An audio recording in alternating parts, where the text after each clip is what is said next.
அடக்கி முடிச்ச பிறகு நம்ம நடைமுறையில் ஒரு வழக்கம் இருக்கிறது. என்ன வழக்கம்? குறிப்பிட்ட நாட்களில் சோறாக்கி போடுறது, அது அன்னைக்கே சாப்பாடாக்கி இறந்தவர்கள்ட்ட இருந்து விருந்து கொடுக்கறது, 3 நாள் விருந்து, 7 நாள் விருந்து, 40 நாள் விருந்து, வருஷ விருந்து, இது மாதிரியான ஒரு பழக்கம் இருக்கிறது. ஆனால் நபிகள் நாயகம் ஸல்லல்லாஹு அலைஹி வஸல்லம் அவர்கள் காட்டி தந்த மார்க்கத்தில் இதுக்கு அனுமதியே இல்லை. என்ன அனுமதி இருக்குது?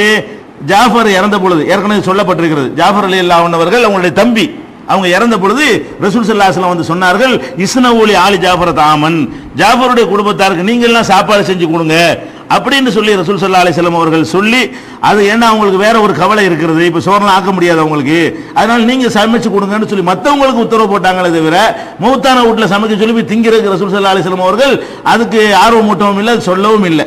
இது ஏற்கனவே சொல்லப்பட்டிருந்தாலும் திருமதியில் 919, அகமது, அபு தாவூத், இப்னு மாஜா, தாரகுத்னி, ஹாக்கிம், தபரானி இதில் எல்லாம் பதிவு செய்யப்பட்டிருக்கிறது. அதே மாதிரி நபி தோழர்கள் கூட இந்த ஹதீஸின் அடிப்படையில் தான் வாழ்நாள் கூட செயல்பட்டிருக்காங்க. எப்படி செயல்பட்டிருக்காங்க? குன்னா நரல் இஜ்திமா இலா அஹ்லில் மையித்தி ஓ சுன்னாத்தி தயா தாமி மினன் நியாகத்தி, ஒரு இறந்தவர்கள் வீட்டில் போய் மொத்தமாக போய் எல்லாரும் குழுமுவது, அங்கே போய் சோத்தை திங்கிறது, அதுக்காக வேண்டி விருந்து தயாரிக்கிறது, இதுகளை எல்லாம் நாங்கள் ஒப்பாரி வைக்கிற வகையில் ஒரு வகையாக நாங்கள் கருதி கொண்டிருந்தோம். நான் ஒப்பாரி வைக்கிறது எப்படி நாங்கள் தப்புன்னு நினைச்சோமோ அந்த மாதிரி மௌத்தான வீட்டில் சோத்து, மௌத்தான வீட்டில் சோறா என்னங்கடா பண்றீங்க அப்படின்னு கேட்பாங்களாம் சகாபாக்கள்.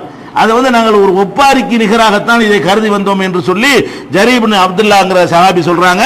இது இப்னு மாஜாவுல 1601, அகமது இதுல எல்லாம் பதிவு செய்யப்பட்டிருக்கிற ஒரு ஹதீஸா இருக்கிறது. அதனால இறந்தவர்களுக்காக வேண்டி இந்த சோறு கொடுக்கிறது இந்த மாதிரி விஷயங்கள் எல்லாம் இருக்கக்கூடாது.